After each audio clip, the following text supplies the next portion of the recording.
Kothamangalam KSRTC ഡിപ്പോയിൽ നിന്ന് link fast passenger service ആരംഭിച്ചു.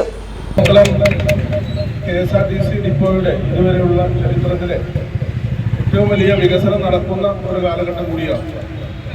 അവിടെ 2.5 കോടി രൂപ ചെലവഴിച്ചുകൊണ്ടുള്ള ഒരു ആധുനിക ബസ് ടെർമിനൽ, അത് കേരളത്തിൽ തന്നെ KSRTC ഡിപ്പോകളിൽ പരിശോധിക്കുമ്പോൾ, ഞാൻ പറഞ്ഞതല്ല, KSRTC ജീവനക്കാർ പറഞ്ഞതാണ്, ഏറ്റവും മാതൃകാപരമായിട്ടുള്ള ഒരു ടെർമിനലാണ്. പൂർണ്ണമായ ഹരിതകണ്ഠമായ ഒരു ഗ്രീൻ ടെർമിനൽ എന്നുള്ള നിലയിലാണ് നമ്മൾ വിഭാവനം ചെയ്തിട്ടുള്ളത്.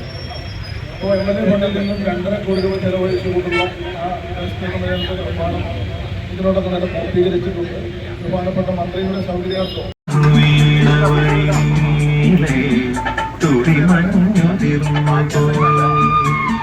മഞ്ചാടി മണി കൊണ്ട് മാണിക്കൂടി